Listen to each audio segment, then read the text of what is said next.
মৰণ ফন্তলৈ পৰিণত হৈছে যোৰহাটৰ লিচুবাৰী তিনিআলি। লিচুবাৰী ডন বস্ক স্কুলৰ সমীপত ৰাজপথৰ দুয়োকাষে জাবৰৰ পাহাৰ হোৱাৰ বাবে ভীতিগ্ৰস্ত হৈ পৰিছে স্কুলৰ ছাত্ৰ-ছাত্ৰীকে ধৰি সাধাৰণ ৰাইজ আৰু স্থানীয় ৰাইজ। এই পথেদি কেইবাখনো স্কুল, মহাবিদ্যালয়, বিশ্ববিদ্যালয় তথা অসম কৃষি বিশ্ববিদ্যালয়ৰ ছাত্ৰ-ছাত্ৰীসকলো অহা যোৱা কৰে।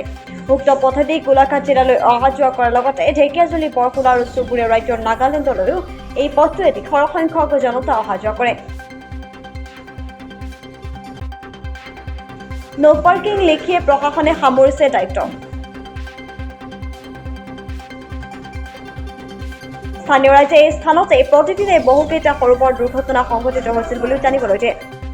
জাবৰখিনি ইয়াত গোট খাই থকাৰ বাবে বহুতে আমি অসুবিধাৰ সন্মুখীন হৈছোঁ, সমস্যা হৈছে। গাড়ী ঘোঁৰা অহা যোৱা কৰিবলৈ, ল'ৰা ছোৱালী স্কুলত অনা নিয়া কৰিবলৈ প্ৰব্লেম হৈছে।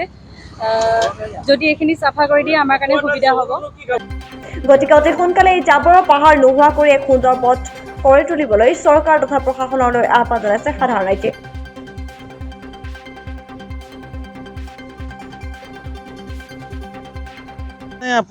আপুনি 7টা বজাত আহিলে আপুনি গম পাই যাব, ইয়াৰ লাইনটো গৈ পায় আপোনাৰ হাবিচুক পাৰ হৈ যায়, এইফালে লিচুবাৰী চাৰিআলি পাৰ হৈ যায়।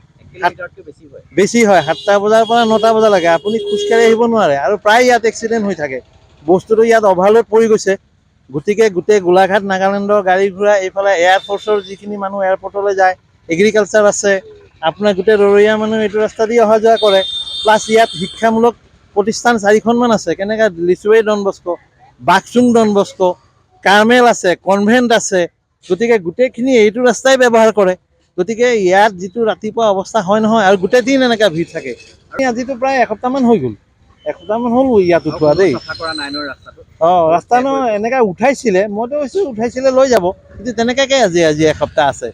আৰু ইমান দুৰ্গন্ধ হৈছে মানে জাবৰখিনি হোৱাৰ কাৰণে জামটো বেছি হৈ গৈছে।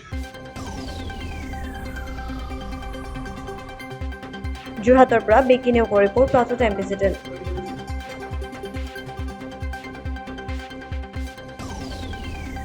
শদিয়াৰ পৰা ধুবুৰীলৈ, বৰাকৰ পৰা ব্ৰহ্মপুত্ৰলৈ সকলোৰে মাজত চিনাকি এটা নাম প্ৰাতঃ টাইম। থলুৱা ভাষা, কৃষ্টি আৰু সত্য বাতৰিৰ আধাৰত প্ৰতিষ্ঠিত খবৰ প্ৰাতঃ টাইমৰ প্ৰতিটো বা বাতৰি পুংখানুপুংখভাৱে চাবলৈ Facebook, YouTube, website, Twitter, Instagram আৰু ব্লগাৰ পেজত লাইক আৰু ফ'ল' কৰক।